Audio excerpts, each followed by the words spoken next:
कटक महानदी बिहार में चांचल्य माँ को धारुआ अस्त्र में आक्रमण कर हत्या कला पुओ चाउलियागंज पुलिस घटनास्थल में पहुंची तदंत आरंभ कर मृत महिला दुई पुओ अच्छा जन को पुलिस अटक रखी दुई पुओ मानसिक स्तर में असुस्थ थिबा संदेह करा जाउछि।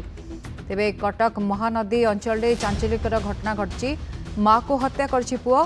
आक्रमण करथिला धारुआ अस्त्र में चाउलियागंज पुलिस घटनास्थल में पहुंची तदंत आरंभ कर मृत महिला दुई पुओ अच्छा किंतु जन को पुलिस अटक रखी दुई पुओ मानसिक स्तर में असुस्थ थिबा संदेह करा जाउछि। प्राथमिक पर्यायर जहाँ सूचना मिलूँ कि दुई पुओ असुस्थ मानसिक स्तर में उभय असुस्थ थिबा सूचना मिलूँ किंतु कहीं पुओ जनक आक्रमण करथिला माँ को ताकू नहीं पुलिस तदंत आरंभ कर कटक महानदी बिहार में एक घटना घटी माँ को धारुआ अस्त्र में आक्रमण कर हत्या कर पुओ चाउलियागंज पुलिस घटनास्थल में पहुंची तदंत आरंभ कर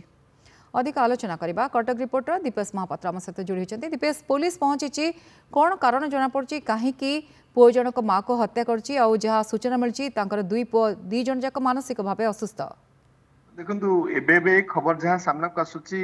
किसी समय तले घटना घटी महानदी बिहार 714 नंबर प्लॉट रे रहउथिबा महिलांकर मृत्यु घटी तेरे मृत्युर कारण हत्याकांड बोली जना पड़ी दुई पुओ सहित रोते ये हत्याकांडर कारण कौन ताहा वर्तमान पुलिस तदंतर ही जना पड़िबो।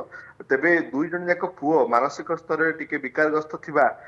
स्थानीय लोक माने कहउछंती एवं संदेह मध्य करा जाउची सेही दृष्टिकोणरू संभवतः ये घटना घटी थाई पारे। सूर्य महांती नामक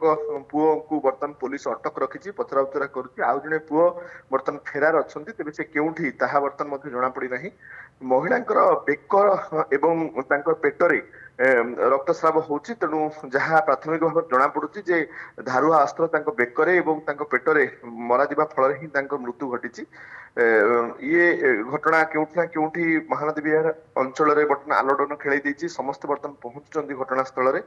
पुलिस मध्य बर्तमान विभिन्न दिगरु तदंत आरंभ करछि केबेठरो एमाने रहुथिले एमानक एक्सीडेंट कोन थिला ए पुओ दुई जनकर एक्सीडेंट कोन थिला ये समस्त कथा बर्तमान पचराउचरा चली तेबे माँ को दुई पुओ हत्या करछंती ना दुई पुओ मध्यरु केउ पुओ हत्या करछंती ताहा मध्य पर्यंत स्पष्ट होई नाही। पुलिस तदंत पर ही सब जिनस सामना को आसीबो। ओके बहुत बहुत धन्यवाद दीपेश महापात्र थे आप शुणिले कि दुई पुओ मानसिक स्तर में असुस्थ जड़े पुओ फेरार जड़े पुओ को अटक रखी बर्तमान पुलिस तदंत आरंभ कर प्रकृत कारण कौन कहीं हत्याकांड घटला दुई जन ए संपृक्त ना जड़े हत्या कर माँ को ए सबको नहीं बर्तमान पुलिस तदंत आरंभ कर।